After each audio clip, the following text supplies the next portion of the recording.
As Institutas da Religião Cristã, de João Calvino.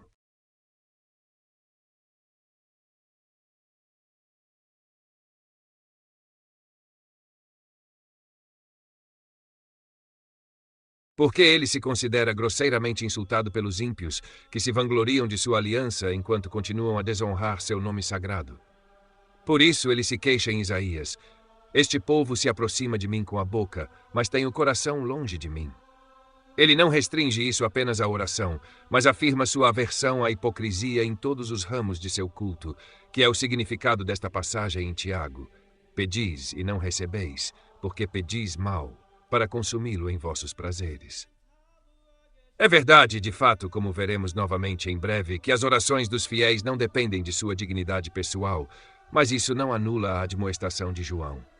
Tudo o que pedimos, recebemos dele, porque guardamos seus mandamentos. Porque uma consciência má fecha a porta contra nós, de onde se segue que ninguém ora corretamente e que não são ouvidos senão os sinceros adoradores de Deus. Portanto, quem quer que se engaje em oração, deve se descontentar consigo mesmo por causa de seus pecados e assumir o que não pode fazer sem arrependimento, o caráter e a disposição de um mendigo. A isso deve ser adicionada uma terceira regra: que quem se apresenta diante de Deus com o propósito de orar a Ele deve renunciar a toda ideia de sua própria glória, rejeitar toda opinião de seu próprio mérito e, em uma palavra, renunciar a toda confiança, ele mesmo dando por essa humilhação de si mesmo toda a glória inteiramente a Deus, para que não nos arrogamos nada, ainda que seja tão pouco, a nós mesmos, e pereçamos de sua presença em consequência de nossa vaidade. Essa submissão que prostra todo o alto pensamento, temos exemplos frequentes nos servos de Deus, dos quais os mais santos sentem a maior consternação ao entrar na presença do Senhor. Assim, Daniel, a quem o Senhor mesmo tanto honrou, disse: não apresentamos nossas súplicas diante de ti por nossa justiça, mas por tuas grandes misericórdias, ó Senhor. Ouve, ó Senhor, perdoa, ó Senhor, escuta e faze. Não te demores por amor de ti mesmo, ó meu Deus, pois a tua cidade e o teu povo são chamados pelo teu nome. Nem ele, como geralmente acontece, se confunde com a multidão como um dos povos, mas faz uma confissão separada de sua própria culpa, recorrendo como um suplicante ao asilo do perdão. Como ele declara expressamente: enquanto eu confessava meu pecado e o pecado do meu povo. Somos ensinados a mesma humildade também pelo exemplo de Davi. Não entres em juízo com teu servo, pois diante de ti nenhum homem vivo será justificado. Dessa maneira, Isaías ora: eis que somos como um trapo imundo, e todas as nossas justiças são como trapos imundos, e todos nós murchamos como a folha, e nossas iniquidades como o vento nos levaram. E não há quem clame pelo teu nome, que se desperte para te agarrar, pois tu escondeste de nós o teu rosto e nos consumiste por causa de nossas iniquidades. Mas agora, ó Senhor, tu és nosso Pai, nós somos o barro e tu és o nosso oleiro, e todos nós somos a obra de tuas mãos. Não te irrites muito, ó Senhor, nem te lembres da iniquidade para sempre. Eis que, veja, te suplicamos, somos todos teu povo. Observe que eles não têm dependência, exceto esta. Considerando-se como filhos de Deus, não desanimam de seu futuro cuidado por eles. Assim, Jeremias, embora nossas iniquidades testifiquem contra nós, faze-o por amor do teu nome, pois isso é igualmente consistente com a mais estrita verdade e santidade, que foi escrito por um autor incerto, mas é atribuído ao profeta Baruque, uma alma toda triste e desolada pela grandeza de seu pecado, curvada e enferma, uma alma faminta e olhos desfalecidos. Damos glória a ti, ó Senhor, não de acordo com as justiças de nossos pais, mas porque tu és misericordioso. Tem misericórdia de nós, pois pecamos contra ti. Finalmente, o início e até mesmo a introdução para orar corretamente é uma súplica por perdão, com uma confissão humilde e sincera de culpa, pois não há esperança de que mesmo os homens mais santos possam obter qualquer bênção de Deus até que sejam livremente reconciliados com Ele. Nem é possível que Deus seja propício a qualquer um, exceto aqueles a quem perdoa. Não é de se admirar, então, se os crentes com essa chave abrem para si mesmos o portão da oração, como aprendemos em muitos lugares nos Salmos, pois Davi, ao solicitar outra coisa, diz: não te lembres dos pecados da minha juventude, nem das minhas transgressões. Segundo a tua misericórdia, lembra-te de mim por amor da tua bondade, ó Senhor. Novamente, olha para minha aflição e minha dor e perdoa todos os meus pecados, onde percebemos também que não é suficiente para nós nos chamarmos a um exame diário por pecados recentes, a menos que lembremos aqueles que podem parecer ter estado há muito enterrados no esquecimento. Pois o mesmo em outro lugar, tendo confessado um crime grave, aproveita a ocasião para reverter ao ventre de sua mãe, onde contraiu sua poluição original, não para atenuar sua culpa pela corrupção de sua natureza, mas para que, acumulando todos os pecados de sua vida, possa encontrar Deus mais pronto a ouvir suas orações em proporção à severidade de sua autocondenação. Mas, embora os santos não orem sempre em termos expressos por remissão de pecados, se examinarmos diligentemente suas orações recitadas nas Escrituras, aparecerá facilmente, como afirmo, que eles derivaram seu encorajamento para orar da mera misericórdia de Deus. E a sempre começaram desconsiderando sua descontentamento. Pois se cada homem examinar sua própria consciência, ele está tão longe de presumir familiarmente comunicar suas preocupações a Deus, que ele treme a cada aproximação a ele, exceto em uma confiança em sua misericórdia e perdão. Há também, de fato, outra confissão especial quando desejam um alívio das punições, que é tacitamente orar pelo perdão de seus pecados, porque seria absurdo desejar a remoção de um efeito enquanto a causa permanece. Devemos ter cuidado para não imitar pacientes tolos, que são apenas solicitantes pela cura dos sintomas, mas negligenciam a causa radical da doença. Além disso, devemos primeiro buscar que Deus seja propício a nós antes de qualquer testemunho externo de seu favor, porque é sua própria vontade observar essa ordem, e seria de pouca vantagem para nós receber benefícios dele, a menos que uma descoberta à consciência de seu agrado para conosco o tornasse totalmente amável em nossa visão. Sobre isso, também somos informados pela resposta de Cristo, pois quando ele decidiu curar uma pessoa paralítica, disse: "Teus pecados estão perdoados", chamando assim nossa atenção para aquilo que deve ser o principal objeto de desejo, que Deus nos receba em seu favor e, em seguida, ao nos oferecer assistência, descubra o efeito da reconciliação. Mas além da confissão especial da culpa presente, na qual os crentes imploram o perdão de cada pecado e a remissão de cada punição, essa introdução geral que concilia uma atenção favorável às nossas orações nunca deve ser omitida, porque a menos que sejam fundamentadas na livre misericórdia de Deus, todas serão infrutíferas. Sobre esse tópico, podemos nos referir à passagem de João. Se confessarmos nossos pecados, ele é fiel e justo para nos perdoar os pecados e nos purificar de toda injustiça.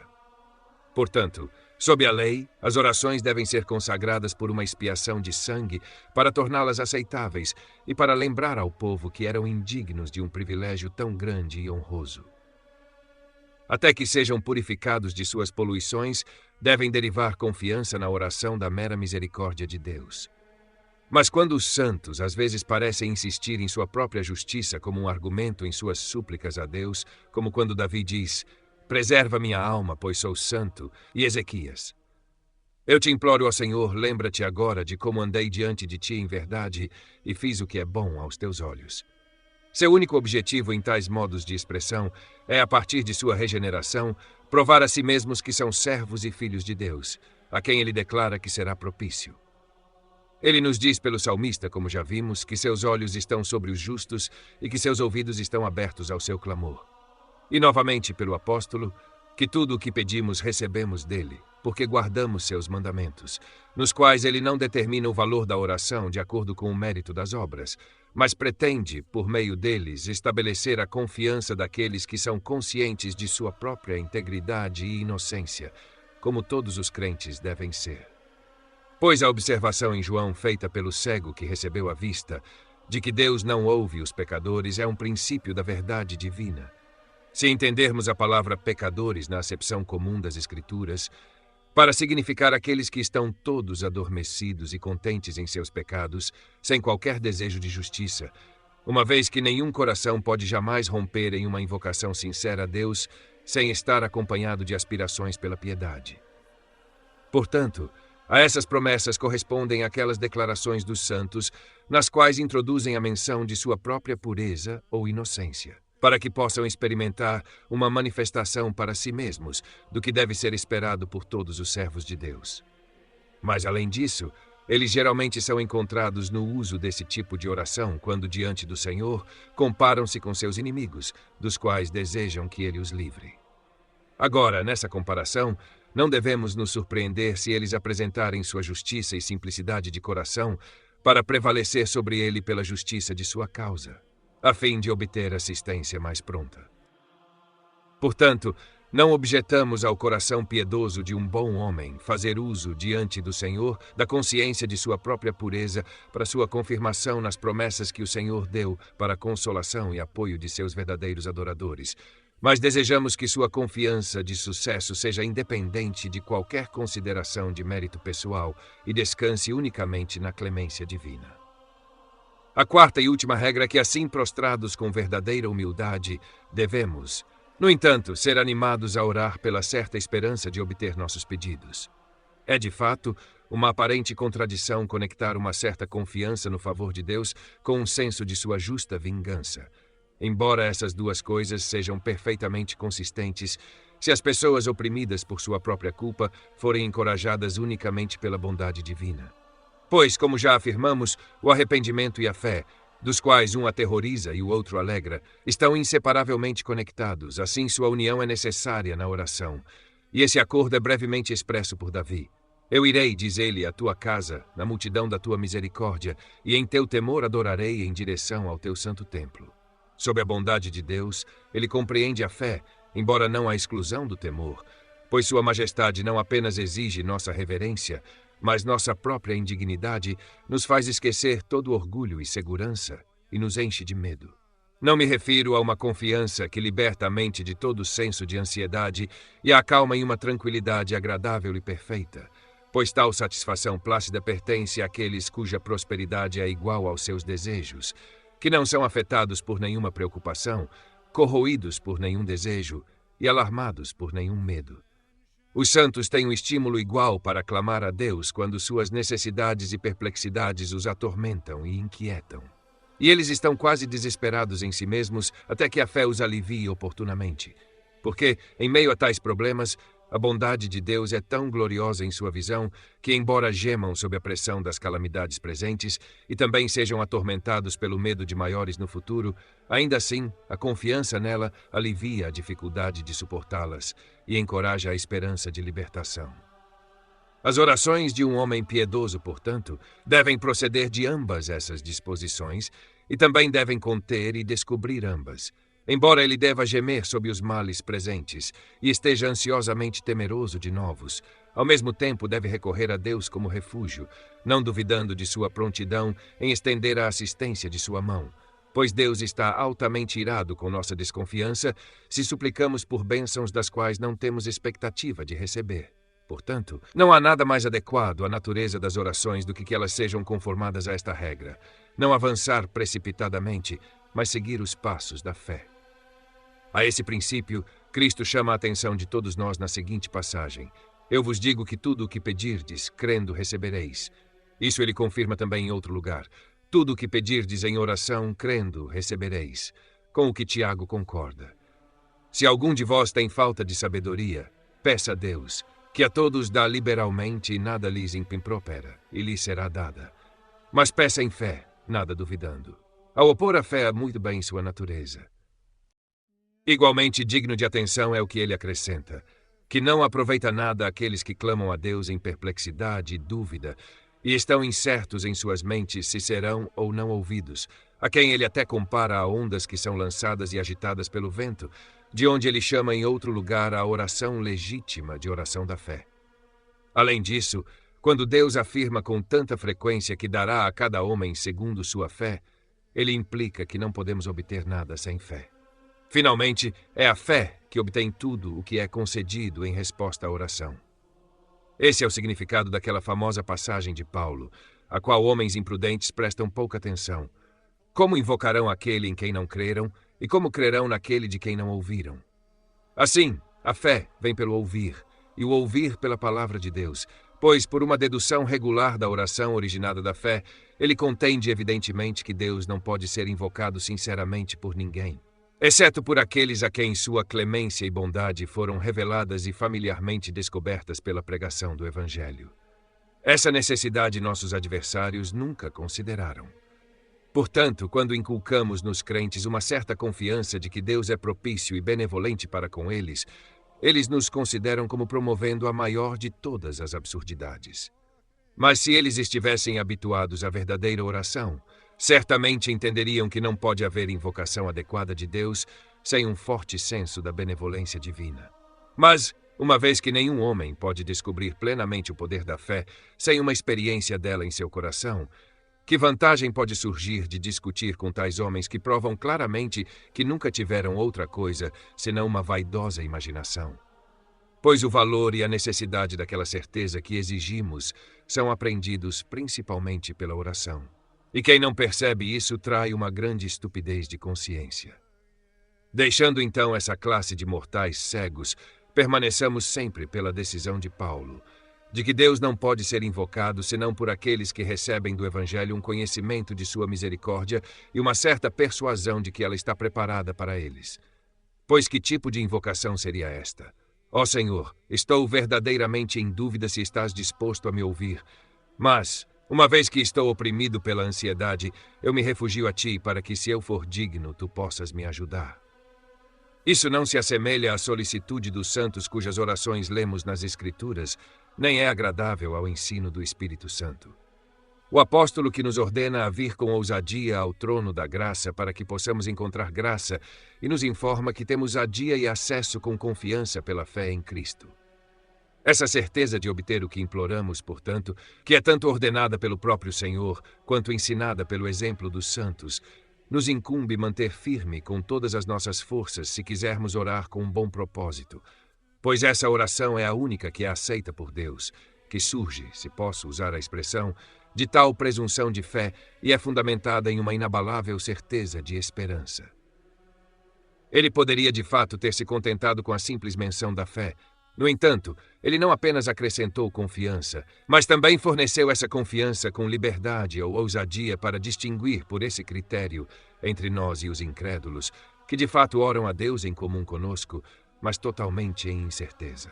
Por essa razão, toda a igreja ora no Salmo: seja a tua misericórdia, ó Senhor, sobre nós, conforme esperamos em ti.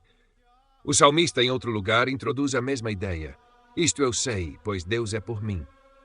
Novamente pela manhã, dirigirei minha oração a ti e olharei para cima, pois dessas palavras reunimos que as orações são apenas sons vazios, se não acompanhadas de esperança, da qual, como de uma torre de vigia, olhamos tranquilamente para Deus, o que corresponde à ordem da exortação de Paulo. Pois antes de exaltar os crentes, a orar sempre com toda oração e súplica no Espírito, ele primeiro os dirige a tomar o escudo da fé, o capacete da salvação e a espada do Espírito, que é a palavra de Deus. Agora, deixe o leitor recordar o que afirmei anteriormente, que a fé não é de forma alguma enfraquecida por estar conectada com o reconhecimento de nossa miséria, pobreza e impureza, pois os crentes se sentem oprimidos por um pesado fardo de pecados, enquanto estão destituídos de tudo que poderia conciliar o favor de Deus e sobrecarregados com muita culpa, que poderia justamente torná-lo um objeto de seu temor. No entanto, eles não deixam de se apresentar diante dele, nem essa experiência os aterroriza a recorrer a ele, uma vez que não há outro caminho de acesso a ele. Pois a oração foi instituída não para que pudéssemos nos exaltar arrogantemente na presença de Deus ou formar uma alta opinião de qualquer coisa nossa, mas para que pudéssemos confessar nossa culpa a Ele e lamentar nossas misérias com a familiaridade de crianças confiando suas queixas a seus pais. A imensa acumulação de nossas aflições deve operar como tantos incitamentos para nos impulsionar a orar, como também somos ensinados pelo exemplo do salmista: cura minha alma, pois pequei contra ti. Confesso de fato que a operação de tais incentivos seria fatal se não fosse pela ajuda divina, mas nosso Pai mais benevolente, em sua incomparável misericórdia, nos proporcionou um lembrete oportuno, que, aliviando toda perturbação, aliviando todas as nossas preocupações e dissipando todos os medos, Ele poderia gentilmente nos atrair para si e facilitar nossa aproximação a Ele pela remoção de todos os obstáculos e todas as dúvidas. E, em primeiro lugar, quando Ele nos ordena a orar, o próprio mandamento implica uma acusação de impontualidade se o desobedecermos. Nenhum mandamento pode ser mais preciso do que aquele no Salmo: clama a mim no dia da angústia. Mas, como as Escrituras recomendam nenhuma das obrigações de piedade mais frequentemente, é desnecessário insistir mais sobre isso. Peça, diz nosso Senhor, e será dado a você. Bata, e será aberto para você.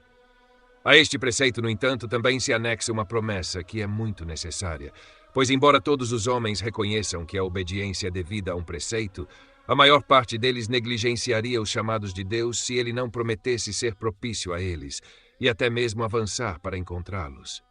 Sendo essas duas posições provadas, é evidente que todos aqueles que viram as costas para Deus, ou não se aproximam diretamente dele, são não apenas culpados de desobediência e rebelião, mas também condenados por incredulidade, porque desconfiam das promessas, o que é mais digno de observação, uma vez que os hipócritas, sob o pretexto de humildade e modéstia, tratam o mandamento de Deus com tal desprezo que não dão crédito à sua gentil convite e até mesmo privam de uma parte principal de seu culto. Pois, após terem recusado sacrifícios nos quais toda a santidade parecia consistir, ele declarou que a parte principal e mais aceitável de seu serviço é clamar a ele no dia da angústia.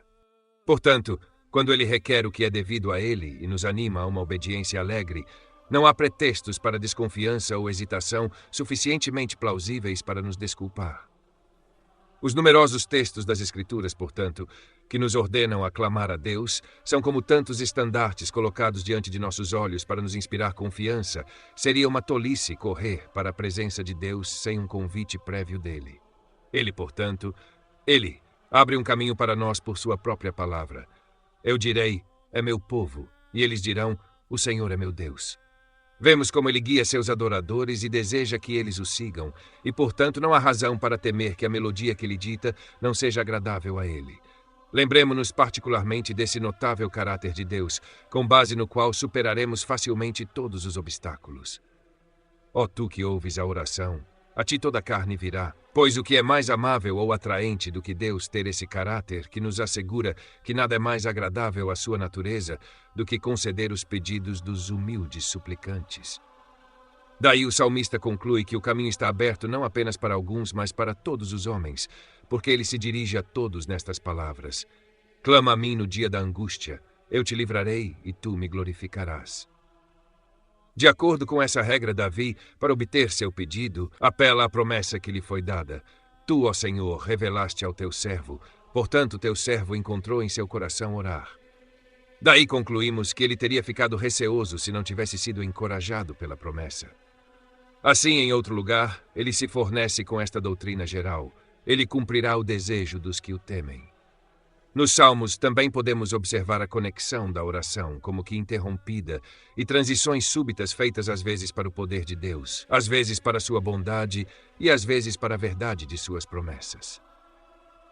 Poderia parecer que Davi mutilava suas orações com uma introdução inoportuna de tais passagens, mas os crentes sabem por experiência que o ardor da devoção languece, a menos que seja sustentado por novos suprimentos. Portanto, uma meditação sobre a natureza e a palavra de Deus está longe de ser inútil no meio de nossas orações. Não hesitemos, então, em seguir o exemplo de Davi na introdução de tópicos que reanimem almas languidas com novo vigor. E é maravilhoso que não sejamos mais afetados por promessas tão excessivamente doces que a generalidade dos homens, vagando por um labirinto de erros, após terem abandonado a fonte de águas vivas, prefiram escavar para si mesmos sistemas incapazes de conter qualquer água a abraçar as ofertas gratuitas da bondade divina. O nome do Senhor, diz Salomão, é uma torre forte. O justo corre para ela e está seguro. E Joel, após ter previsto a rápida aproximação de uma destruição terrível, acrescenta esta frase memorável: todo aquele que invocar o nome do Senhor será salvo, o que sabemos se refere propriamente ao chamado do Evangelho. Mal um homem sem é induzido a avançar para encontrar o Senhor. Ele proclama por meio de Isaías: antes que clamem eu responderei, e enquanto ainda estão falando eu ouvirei. E em outro lugar, ele dignifica toda a igreja em geral com a mesma honra que pertence a todos os membros de Cristo. Ele clamará a mim, e eu responderei. Estarei com ele na angústia, eu o livrarei. Como já disse, no entanto, meu objetivo não é enumerar todos os textos, mas selecionar os mais notáveis, dos quais podemos perceber a bondade condescendente de Deus ao nos convidar a Ele e as circunstâncias de agravamento que acompanham nossa ingratidão. enquanto nossa indolência ainda persiste no meio de tais poderosos incitamentos. Portanto, que estas palavras ressoem perpetuamente em nossos ouvidos. O Senhor está perto de todos os que o invocam, de todos os que o invocam em verdade, assim como aquelas que citamos de Isaías e Joel, nas quais Deus afirma que está inclinado a ouvir orações e se deleita, como com um sacrifício de suave aroma, quando lançamos nossas preocupações sobre ele. Derivamos este benefício singular das promessas divinas, quando nossas orações são concebidas sem dúvida ou trepidação, mas com confiança em sua palavra, cuja majestade, de outra forma, nos aterrorizaria. Ousamos clamar a ele como nosso Pai, porque ele se digna nos sugerir esta mais deliciosa denominação, favorecidos com tais convites. Resta-nos saber que eles nos fornecem argumentos suficientes para reforçar nossas petições, uma vez que nossas orações não se baseiam em nenhum mérito intrínseco, mas toda a sua dignidade, assim como toda a nossa esperança de obter nossos pedidos, está fundamentada e depende das promessas divinas, de modo que não há necessidade de nenhum outro apoio ou ansiedade adicional. Portanto, podemos estar plenamente assegurados de que, embora não igualemos a santidade tão celebrada nos santos patriarcas, profetas e apóstolos, já que o mandamento de orar é comum a nós, assim como a eles, e somos participantes da mesma fé comum, se confiarmos na palavra divina, estamos associados a eles neste privilégio. Pois a declaração de Deus já mencionada, de que será gentil e misericordioso para com todos, dá a todos, mesmo os mais miseráveis, a esperança de obter o objeto de suas súplicas. Portanto, devemos observar as formas gerais de expressão pelas quais nenhum homem, do maior ao menor, é excluído. Apenas que ele possua sinceridade de coração, aversão a si mesmo, humildade e fé, e que nossa hipocrisia não profane o nome de Deus por uma invocação pretendida dele. Nosso Pai mais misericordioso não rejeitará aqueles a quem exalta para se aproximar dele e até mesmo os instiga por todos os modos possíveis de solicitação. Daí o argumento da oração de Davi, que acabamos de recitar. Tu, ó Senhor, revelaste ao teu servo. Portanto, teu servo encontrou em seu coração orar esta oração a ti. E agora, ó Senhor Deus, tu és esse Deus e tuas palavras são verdadeiras, e tu prometeste esta bondade ao teu servo. Começa, portanto, e faze-o, assim como em outro lugar, que a tua bondade seja conforme a tua palavra para com teu servo. E todos os israelitas juntos, sempre que se fortalecem com a recordação da aliança, declaram suficientemente que o medo deve ser banido de nossas devoções, pois é contrário à ordem divina. E nesse aspecto imitam os exemplos dos patriarcas, particularmente de Jacó, que após ter se confessado não digno do menor de todos os benefícios que recebeu da mão de Deus, ainda assim se declara animado a orar por bênçãos ainda maiores, porque Deus prometeu concedê-las. Mas, quaisquer que sejam os pretextos dos incrédulos para não se dirigirem a Deus sob a pressão de toda necessidade, para não buscá-lo ou implorar sua ajuda, eles são igualmente culpáveis de defraudar a Deus da honra que lhe é devida, como se tivessem fabricado para si novos deuses e ídolos, pois por essa conduta negam que ele seja o autor de todas as suas bênçãos.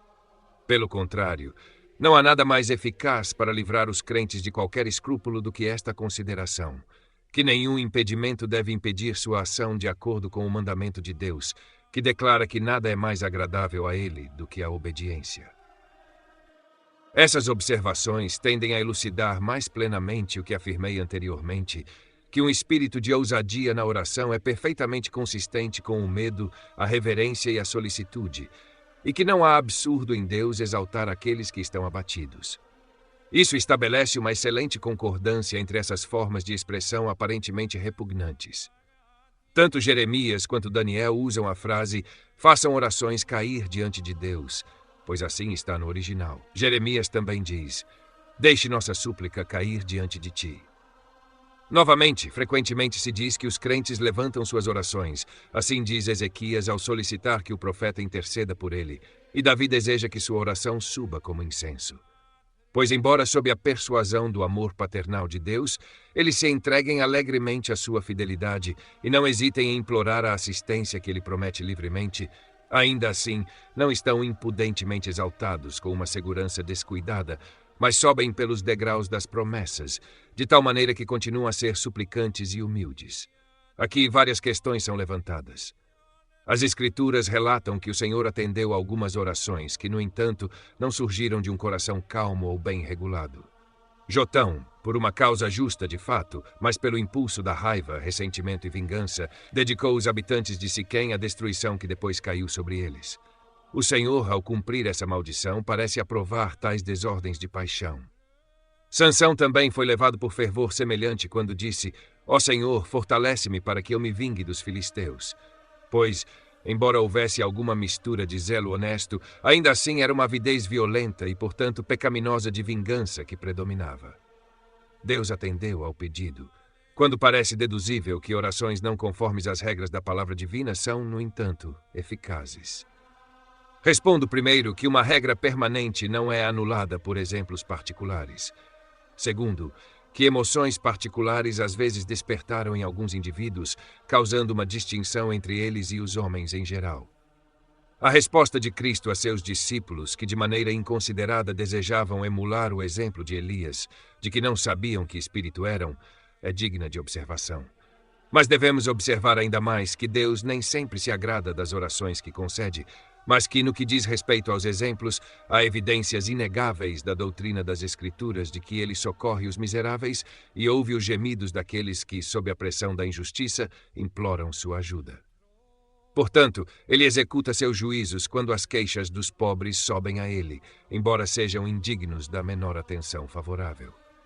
Pois com que frequência, ao punir a crueldade, a violência, a luxúria e outros crimes dos impérios, restringindo sua audácia e fúria e até mesmo subvertendo seu poder tirânico, ele assistiu manifestamente às vítimas da opressão injusta, embora tenham estado batendo o ar com súplicas a um Deus desconhecido. E um dos salmistas ensina claramente que algumas orações não são ineficazes, que, no entanto, não penetram no céu pela fé.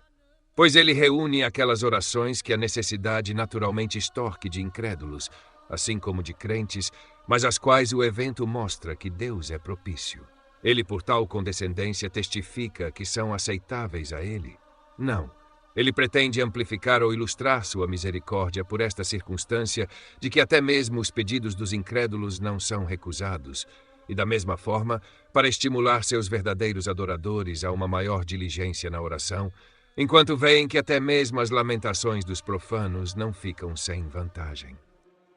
No entanto, não há razão para que os crentes se desviem da regra que Deus lhes deu ou invejem os incrédulos, como se tivessem feito alguma grande aquisição ao obter o objeto de seus desejos dessa maneira. Dissemos que o Senhor foi movido pela penitência hipócrita de Acabe, a fim de provar por este exemplo quão pronto ele está para conceder as orações de seus próprios eleitos, quando buscam reconciliação com ele por meio de uma verdadeira conversão. Portanto, nos Salmos ele se indigna com os judeus porque, após terem experimentado sua propensão a atender suas orações, quase imediatamente retornaram à sua perversidade nativa. É evidente também a partir da história dos juízes, que sempre que choraram, embora suas lágrimas fossem hipócritas, ainda assim foram libertados das mãos de seus inimigos. Assim como o Senhor faz seu sol nascer sobre os maus e os bons indiscriminadamente, ele não despreza as lamentações daqueles cuja causa é justa e cujas aflições merecem alívio. Ao mesmo tempo, sua atenção a eles não está mais conectada com a salvação do que seu fornecimento de alimento aos desprezadores de sua bondade. A questão relativa a Abraão e Samuel é mais difícil. O primeiro orou pelos habitantes de Sodoma sem qualquer direção divina, e o último por Saul, mesmo em contrariedade a uma proibição clara. O mesmo se aplica a Jeremias, que suplicou pela destruição da cidade, pois, embora tenham sofrido uma repulsa, parece severo negar que estavam sob a influência da fé. Mas o leitor modesto, espero, ficará satisfeito com esta solução, que, lembrando-se dos princípios gerais pelos quais Deus ordena que sejam misericordiosos até mesmo com os indignos, eles não estavam totalmente destituídos de fé, embora em um caso particular sua opinião possa tê-los decepcionado. Agostinho tem em algum lugar esta observação judiciosa. Como oram os santos em fé quando imploram a Deus aquilo que é contrário aos seus decretos? É porque oram de acordo com sua vontade, não aquela vontade oculta e imutável, mas aquela com a qual ele os inspira, para que ele possa ouvi-los de uma maneira diferente, pois ele discrimina sabiamente. Esta é uma excelente observação, porque, de acordo com seus incompreensíveis desígnios, ele regula os eventos das coisas de tal maneira que as orações dos santos, que contêm uma mistura de fé e erro, não são em vão. No entanto, isso não oferece um exemplo para a imitação, nem uma justificativa suficiente para desculpar os próprios santos, que admito terem transgredido os limites do dever. Portanto, quando nenhuma promessa certa pode ser encontrada, devemos apresentar nossas súplicas a Deus de maneira condicional, o que está implícito nesta petição de Davi. Desperta para o julgamento que ordenaste, porque ele sugere que foi dirigido por uma revelação particular para orar por uma bênção temporal. Também será útil observar que as coisas que expus sobre as 4 regras para orar corretamente não são exigidas por Deus com tal rigor extremo, a ponto de causar a rejeição de todas as orações nas quais ele não encontra uma perfeição de fé ou arrependimento unida a um zelo ardente e desejos bem regulados. Dissemos que, embora a oração seja uma comunicação familiar entre Deus e homens piedosos, ainda assim a reverência e a modéstia devem ser preservadas, para que não soltemos todos os nossos desejos, nem mesmo em nossos anseios ultrapassemos a permissão divina. E para evitar que a majestade de Deus seja diminuída em nossa visão, nossas mentes devem ser elevadas a uma veneração pura e santa por Ele. Nenhum homem jamais realizou isso com a pureza exigida, pois, para não falar da multidão, quantas queixas de Davi têm sabor de intemperança de espírito. Não que ele quisesse de propósito protestar contra Deus ou murmurar contra seus juízos, mas ele desmaia em consequência de sua enfermidade e não encontra melhor consolo do que derramar suas tristezas no seio divino. Além disso, Deus suporta nossas balbuciações e perdoa nossa ignorância sempre que expressões inconsideradas nos escapam, e certamente sem essa indulgência não poderia haver liberdade de oração. Mas embora a intenção de Davi fosse se submeter totalmente à vontade divina e sua paciência na oração fosse igual ao seu desejo de obter seus pedidos, às vezes percebemos a aparência e a abolição de paixões turbulentas, muito inconsistentes com a primeira regra que estabelecemos. Podemos descobrir, particularmente a partir da conclusão do 39 do Salmo, com que veemência de dor este homem santo foi levado além de todos os limites da propriedade. Oh, poupa-me, diz ele, antes que eu vá e não seja mais.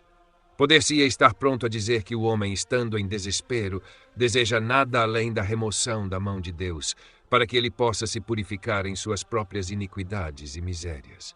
Ele não pretende precipitar-se em intemperança de linguagem ou, como é comum entre os reprovados, desejar que Deus se afaste dele. Ele apenas se queixa de que não pode suportar a ira divina. Nessas tentações também, os santos frequentemente lançam petições não suficientemente conformes à regra da palavra de Deus e sem a devida reflexão sobre o que é certo e apropriado, todas as orações poluídas com esses defeitos merecem ser rejeitadas. No entanto, se os santos lamentam, corrigem-se e retornam a si mesmos, Deus os perdoa. Assim, eles também ofendem contra a segunda regra, porque frequentemente têm que lutar contra sua própria indiferença. Nem sua pobreza e miséria os incitam suficientemente à seriedade da devoção. Agora suas mentes frequentemente vagam e estão quase absorvidas em vaidade, e eles também precisam de perdão a esse respeito, para que não se tornem lânguidos, mutilados, interrompidos e desalentados. As orações devem encontrar um repúdio. Deus naturalmente imprimiu nas mentes dos homens a convicção de que as orações requerem uma elevação do coração. Daí a cerimônia de elevar as mãos, como já observado, que tem sido comum em todas as idades e nações e ainda continua. Mas onde está a pessoa que, ao levantar as mãos, não está consciente de sua apatia, porque seu coração se apega à terra? Quanto a orar pela remissão dos pecados, embora nenhum dos fiéis omita este artigo, aqueles que realmente se dedicaram à oração percebem que mal oferecem a 10ª parte dos sacrifícios mencionados por Davi. Os sacrifícios de Deus são um espírito quebrantado, um coração quebrantado e contrito. Ó Deus, não desprezarás. Assim, eles sempre têm que orar por um perdão duplo, tanto porque estão cientes de muitas transgressões, com as quais não estão tão profundamente afetados a ponto de se descontentarem suficientemente consigo mesmos, quanto porque são capacitados a avançar em arrependimento e no temor de Deus. Humilhados com uma justa tristeza por suas ofensas, eles imploram a vingança do juiz, mas, acima de tudo, A fraqueza ou imperfeição de sua fé poderia invalidar as orações dos crentes, se não fosse pela indulgência divina. Mas não precisamos nos surpreender que esse defeito seja perdoado por Deus, que frequentemente disciplina seus filhos com severidade, como se pretendesse aniquilar completamente sua fé. É uma tentação muito aguda quando os crentes são forçados a clamar: até quando estarás irado contra a oração do teu povo? Como se até mesmo suas orações fossem tantas provocações à ira divina. Assim, quando Jeremias diz: Deus exclui minha oração, ele estava, sem dúvida, agitado com severo sofrimento. Incontáveis exemplos desse tipo ocorrem nas Escrituras, dos quais parece que a fé dos santos é frequentemente misturada e agitada com dúvidas, de modo que, em meio aos exercícios de fé e esperança, eles, no entanto, traem alguns resquícios de incredulidade.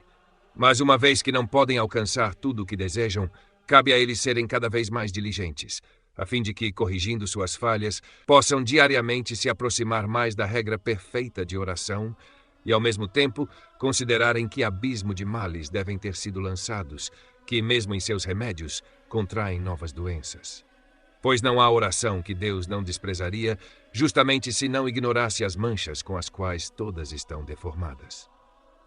Menciono essas coisas não para que os crentes possam perdoar a si mesmos qualquer coisa pecaminosa, mas para que, corrigindo-se severamente, possam se esforçar para superar esses obstáculos e que, não obstante os esforços de Satanás para obstruí-los em todos os seus caminhos, com o objetivo de impedi-los de orar, possam, no entanto, romper toda oposição, certamente persuadidos de que, embora experimentem muitos impedimentos, Deus se agrada de seus esforços e aprova suas orações, desde que se esforcem intensamente por aquilo que não alcançam imediatamente. Mas, uma vez que não há ninguém da raça humana digno de se apresentar a Deus e entrar em sua presença, nosso Pai Celestial, para nos livrar de uma vez da vergonha e do medo que poderiam justamente deprimir todas as nossas mentes, nos deu seu Filho Jesus Cristo, nosso Senhor, para ser nosso advogado e mediador com Ele, por meio de quem podemos nos aproximar dele com ousadia, confiantes de que nada pedimos em seu nome nos será negado, assim como nada pode ser negado a ele por seu Pai. E a isso deve ser referida tudo o que até aqui avançamos sobre a fé, porque assim como a promessa nos recomenda Cristo como mediador, a menos que nossa esperança de sucesso dependa dele, ela se priva de todo o benefício da oração. Pois assim que refletimos sobre a terrível majestade de Deus, não podemos deixar de ter um medo extremo e sermos afastados dele pela consciência de nossa indignidade, até que descubramos Cristo como o mediador que transforma o trono de glória terrível em um trono de graça. Como o apóstolo também nos exorta a nos aproximar com ousadia do trono da graça, para que possamos obter misericórdia e encontrar graça para ajudar em tempo de necessidade. E assim como há uma regra dada para invocar a Deus, bem como uma promessa de que serão ouvidos aqueles que o invocam, somos particularmente ordenados a invocá-lo em nome de Cristo. E temos uma promessa expressa de que o que pedimos em seu nome obteremos. Até aqui, diz ele, não pedistes nada em meu nome, pedi e recebereis. Naquele dia, diz ele, pedireis em meu nome, e tudo o que pedirdes em meu nome, isso farei, para que o Pai seja glorificado no Filho. Daí é claro, além de toda controvérsia, que aqueles que invocam a Deus em qualquer outro nome, que não o de Cristo, são culpados de um descaso contumaz de seus preceitos e de um total desrespeito à sua vontade, e que não têm promessa de qualquer sucesso. Pois, como Paulo diz de Cristo, todas as promessas de Deus nele são sim e nele são amém, ou seja, são confirmadas e cumpridas. E devemos observar cuidadosamente a circunstância do tempo em que Cristo ordena a seus discípulos que se dirijam à sua intercessão, que seria após sua ascensão ao céu. Naquele dia, diz ele, pedireis em meu nome. É certo que desde o princípio nenhuma oração foi ouvida, exceto por causa do mediador. Por essa razão, coloque em seus ombros e nos une ao seu peito, para que possamos ser ouvidos em sua pessoa. Além disso, a aspersão de seu sangue purifica nossas orações, que de outra forma nunca estariam livres de contaminação. Vemos que os santos, quando desejavam obter algo por meio da oração, fundamentavam sua esperança nos sacrifícios, porque sabiam que estes eram as confirmações de todas as suas orações. Davi diz, o Senhor se lembre de todas as tuas ofertas e aceite teu sacrifício queimado. Daí concluímos que Deus, desde o princípio, foi apaziguado pela intercessão de Cristo, de modo a aceitar as devoções dos crentes. Porque então, Cristo designa um novo período em que seus discípulos começarão a orar em seu nome. Porque essa graça, agora se tornando mais ilustre, merece ser mais fortemente recomendada a nós. No mesmo sentido, ele havia dito anteriormente: até aqui não pedistes nada em meu nome. Pedi. Não que eles estivessem totalmente desconhecidos da função do mediador, uma vez que todos os judeus foram instruídos nesses primeiros princípios, mas porque ainda não compreendiam claramente que Cristo, em sua ascensão ao céu, seria mais evidentemente o advogado da igreja do que era antes. Portanto, para consolar sua tristeza por sua ausência com algum sinal de vantagem, ele reivindica o caráter de advogado e ensina que até então eles careciam do principal benefício que lhes será concedido quando invocarem a Deus com maior liberdade, confiando em sua intercessão. Como o apóstolo diz, essa nova maneira é consagrada por seu sangue. Assim, nossa perversidade é ainda mais inaceitável, a menos que abracemos com a maior alegria um benefício tão inestimável que é particularmente destinado a nós. Além disso, uma vez que ele é o único caminho de acesso pelo qual nos é permitido nos aproximar de Deus, aqueles que se desviam desse caminho e abandonam essa entrada não têm outro meio de acesso a Deus, nem nada em seu trono, senão ira, juízo e terror. Finalmente, uma vez que o Pai o designou para ser nosso cabeça e líder, aqueles que, de qualquer forma, se afastam ou se desviam dele se esforçam, tanto quanto podem, para desfigurar e obliterar um caráter impresso por Deus. Assim, Cristo é designado como o único mediador, por cuja intercessão o Pai se torna propício e favorável a nós. Os santos também têm suas intercessões, nas quais se recomendam mutuamente os interesses uns dos outros a Deus, e que são mencionadas pelo apóstolo. Mas essas intercessões estão tão longe de detratar algo da intercessão de Cristo que são totalmente dependentes dela, pois, assim como surgem do afeto do amor reciprocamente sentido por nós em relação uns aos outros como membros de um só corpo, também são referidas à unidade da cabeça, sendo feitas também em nome de Cristo. O que são, senão uma declaração de que nenhum homem pode ser beneficiado por quaisquer orações, independentemente da intercessão de Cristo. E assim como a intercessão de Cristo não é um obstáculo para que pleiteemos mutuamente uns pelos outros em nossas orações na igreja, que seja considerado como uma máxima certa que todas as intercessões de toda a igreja devem ser dirigidas a esse princípio único. Devemos ter cuidado com a ingratidão, especialmente neste aspecto, porque Deus, perdoando nossa indignidade, não apenas nos permite orar cada um por si mesmo, mas até nos admite como intercessores uns pelos outros. Pois, quando aqueles que merecem ser rejeitados são liberalmente designados por Deus como advogados de sua igreja, que orgulho seria abusar dessa liberalidade para obscurecer a honra de Cristo.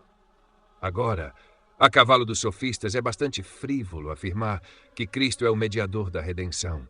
Mas os crentes da intercessão, como se Cristo, após realizar uma mediação temporária, tivesse deixado a seus servos aquilo que é eterno e nunca morrerá.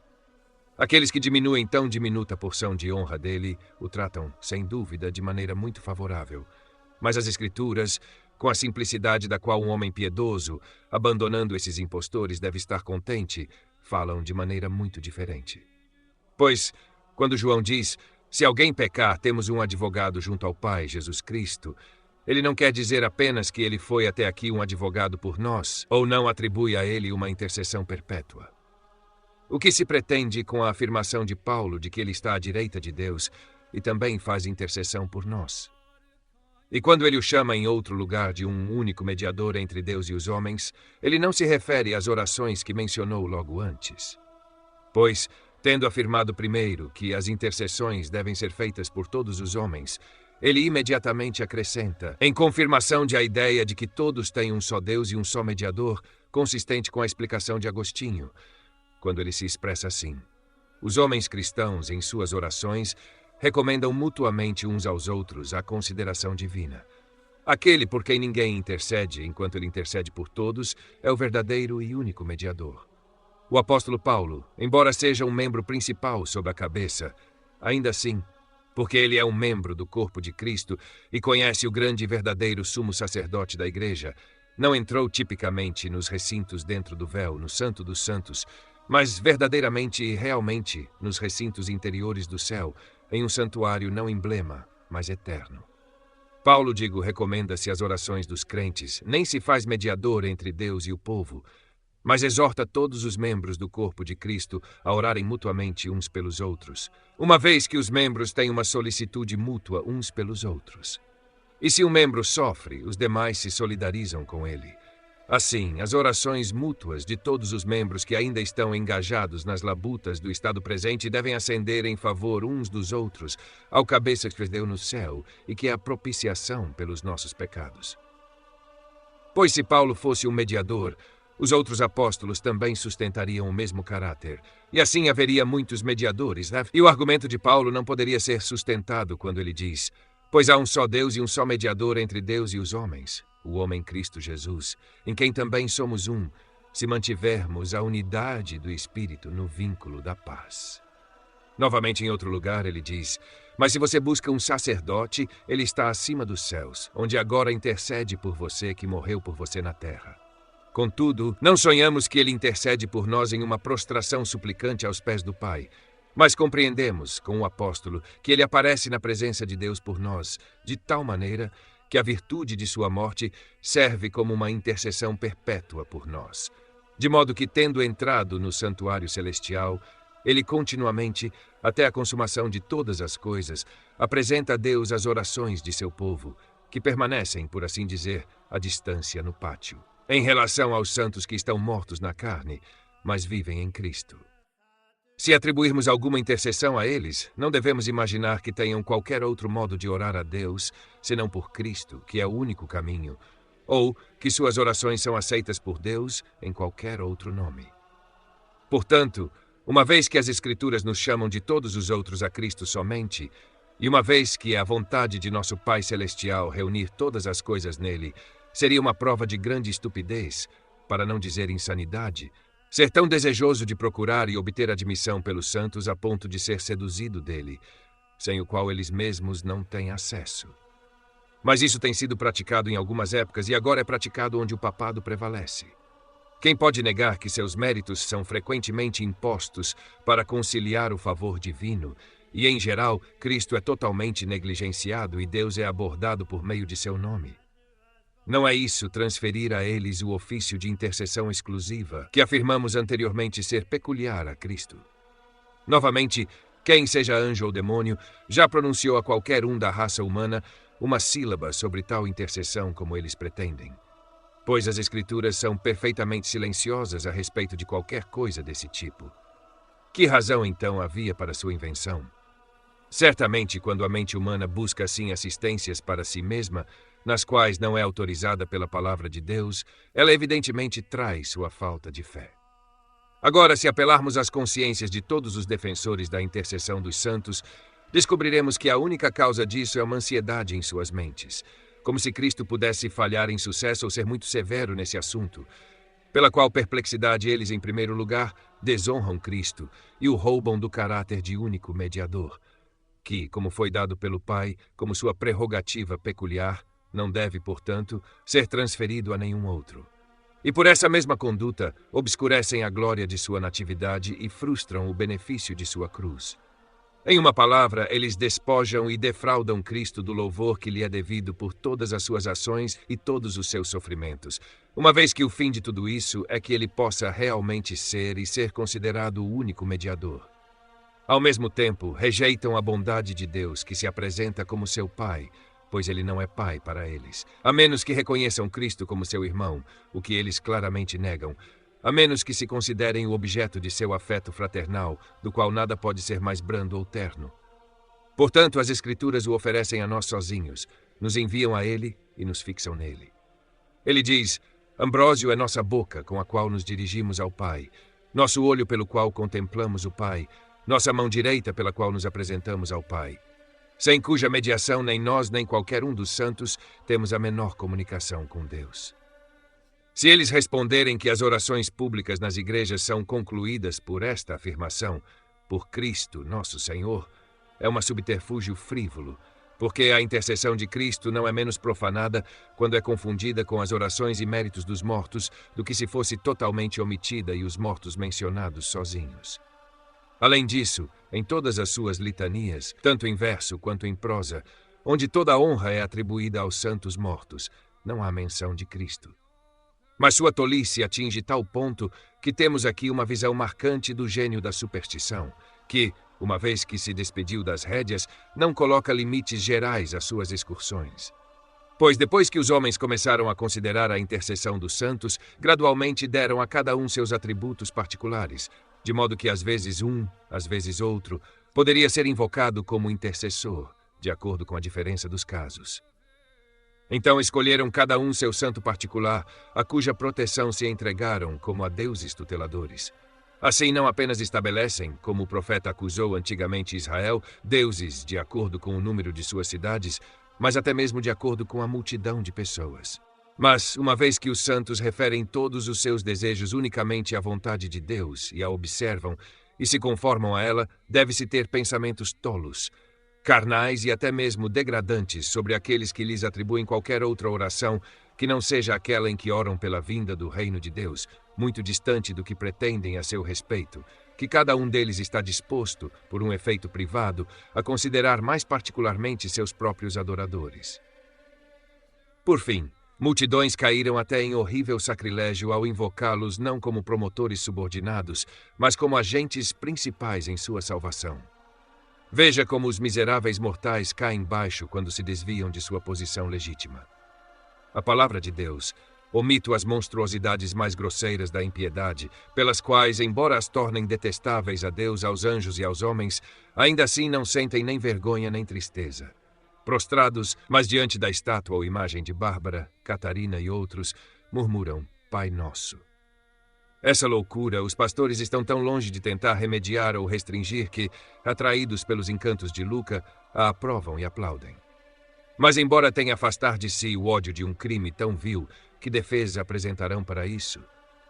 Que Elígio e Made são suplicados para olhar do céu sobre seus servos e ajudá-los, e que a Santa Virgem deve ordenar a seu filho que atenda às suas petições. Foi antigamente proibido no concílio de Cartago que no altar qualquer oração fosse feita diretamente aos santos, e é provável que, quando aqueles homens santos não puderam submeter totalmente à força do costume depravado, impuseram essa restrição para que as orações públicas não fossem deformadas por essa frase, São Pedro, ore por nós.